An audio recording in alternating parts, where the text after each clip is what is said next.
Now, fasting's become quite popular over the recent years, especially among the health community. Although some health practitioners may be afraid to recommend eating less due to the stigma involved, it still doesn't alleviate the incredible benefits of fasting when used sensibly. Now, when I talk about fasting, it might seem odd that we would need to talk about something that's been an intrinsic human behavior for so long. If we look historically at humans, we've had periods of feast and periods of fasting. But today, in today's world, where we have access to food 24 hours, and often we tend to eat in a quite formulaic same time of the day fashion, then it becomes important to stop sometimes and think, am I ever experiencing hunger? Because hunger itself has phenomenal physiological benefits to us. But one of the things we've learned in recent years is that if we eat ahead of hunger, we tend to dysregulate our normal hunger and our feelings of satiety. The mechanism behind them often becomes dysregulated. Now, fasting isn't really just about calorie reduction. Its benefits really come from allowing your hormonal system, the hormone internal autoregulatory system, to rebalance, as well as promoting a process called autophagy, which is essentially cellular repair, remodeling, cleansing, removing defect cells and allowing the body to regenerate. So if we can think of it, when we eat, our body has to work, it has to digest, it has to process what we eat, our liver has to do work as well. Whereas during periods of fasting, we're allowing the digestive system, the liver, we're allowing the endocrine system a period to stop, rebalance. So let me just briefly outline some of the benefits of fasting. The first one is that research studies show that fasting, when it's done safe, it can help to lose weight. Intermittent fasting allows the body to use fat as a primary source of energy instead of sugar. Many athletes now use fasting as a means to hitting low body fat percentages for competition. Second important thing about fasting is it improves insulin sensitivity. Fasting has shown to have a positive effect on insulin sensitivity, allowing you to tolerate carbohydrates better than if you didn't fast. A recent study showed that after periods of fasting, insulin becomes more effective in telling cells to uptake glucose in the blood. A third benefit of fasting is it speeds up metabolism. Intermittent fasting gives your digestive system a rest, and this can energize your metabolism to burn through calories more efficiently.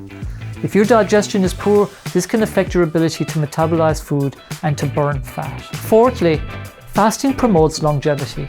Believe it or not, the less we eat, the longer we will live. Studies have shown that lifespan of people in certain cultures have been increased due to their diets, and an important component of this diet is having periods of fasting. Animal studies have also shown that periods of intermittent fasting demonstrate better health and longer longevity with animals. Another benefit of fasting is improved brain function.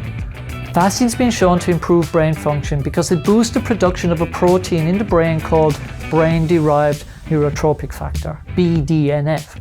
Now, BDNF itself activates the stem cells to convert into new neurons and triggers numerous other chemical reactions that promote brain health. And finally, another potential benefit of fasting is boosting your immune system.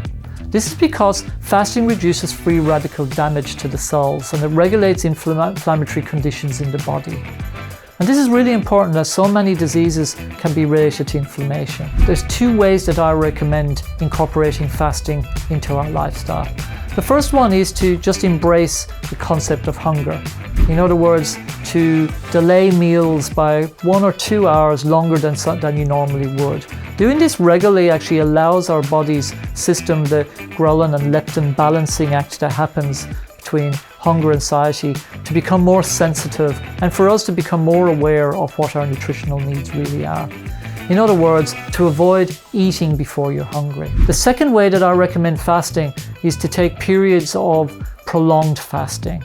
And the two ways that I recommend this is to consider between 16 and 18 hour fast, preferably overnight by missing breakfast, then maybe till midday, or to have a period of restricted eating during the day where you may only eat between midday and 4 or 5 p.m.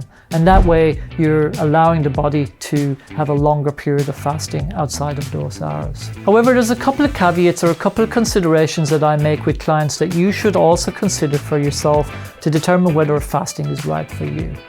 Fasting may interfere with medications you're taking, and therefore if you're considering doing some periods of fasting, you should discuss this with your normal healthcare professional to ensure that those medicines' absorption and actions won't be interfered by periods of fasting.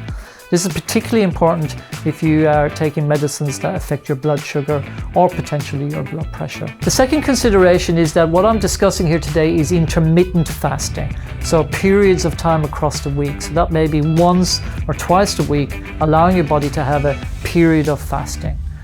This is not about fasting every single day, 16 or 18 hours. The potential for that is that it can have a different metabolic effect on your hormonal system. So in summary, there's many potential benefits from intermittent fasting, from decreased inflammation, decreased insulin resistance, better brain or cognition function, ability to lose weight easier.